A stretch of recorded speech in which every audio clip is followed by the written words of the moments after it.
আজকে আরও বেশি ভালো লেগেছে এখানে আল্লাহ রসুলের কথা আলোচনা করার জন্য, এবং আমরা চাই সবাই ছবি হলে যেয়ে দেখুক। সাবমেরিনার কমান্ডো যারা, তাদেরকে নিয়ে এই ছবিটা, যেই ছবিতে ব্যালেন্স যে ফান্ডিংটা আছে এটা করে দিলে ভালো হবে। এটা দেশের ইতিহাস একটা মুভি। আপনাদের সাথে কৌশল বিনিময় করতে পেরে নিজেকে ধন্য মনে করছি।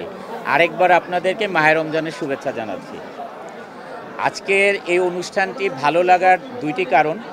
একটি হচ্ছে, আমরা জানি সবাই রোজার মাসে আমরা সবাই একত্রে মিলিত হই ইফতারে, আর ইফতার একটি সুন্নত। আমরা সবাই যেই কাজটি করি এটা আমাদের সবাইতে একত্রিত ইফতার করা, এটা আল্লাহ তাআলাও খুশি হন, এটা সুন্নত। এবং আজকে আরও বেশি ভালো লেগেছে এখানে আল্লাহ রসুলের কথা আলোচনা করার জন্য। আমি যেটা বলতে চাই, আসলে আমাদের দেশের সিনেমা তো এখন ঈদের সময় নর্মালি রিলিজ হয়, আর ঈদে মানুষ সিনেমাও দেখে। তো যারা সিনেমাতে প্রডিউস করছেন, যারা কাজ করছেন, যারা ডিরেকশনে কাজ করছেন এবং কলা কৌশলী, সবার প্রতি রইল আমার অনেক অনেক ভালোবাসা। এবং আমরা চাই সবাই ছবি হলে যেয়ে দেখুক এবং প্রডিউসারের টাকাটা উঠুক এবং শিল্পীর কাজের সার্থকতা আসুক।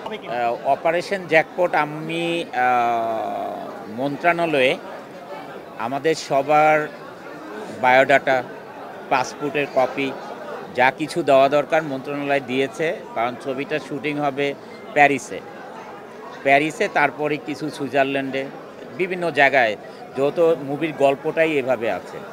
এই গল্পটাতে আসলে কোনো দলের জন্যে নয়, এই সিনেমাটা হচ্ছে দেশের জন্য। এটা অপারেশন জ্যাকপট। আমরা ইতিহাস জানি বাংলাদেশের, এটা একটা মুক্তিযুদ্ধর ছবি।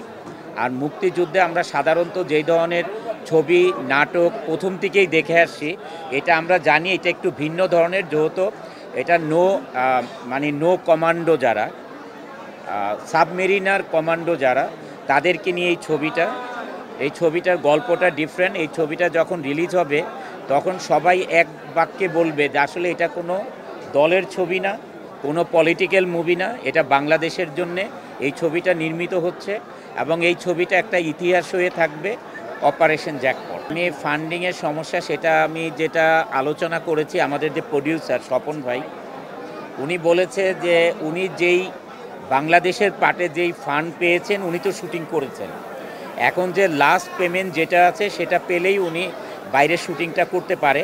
তা আমি আপনাদের মাধ্যমে আমাদের দেশে এখন ক্ষমতায় যারা আছেন সবাই দেশকে ভালোবাসেন, এবং তাদের কাছে আপনাদের মাধ্যমে আমার মনের কথা এবং দেশের কথা পৌঁছাতে চাই যে এই ছবিতে ব্যালেন্স যে ফান্ডিংটা আছে এটা করে দিলে ভালো হবে। এটা দেশের ইতিহাস একটা মুভি, এটা আসলে ব্যক্তিগত কারো মুভি নয়, কোনো পলিটিক্যাল মুভি নয়।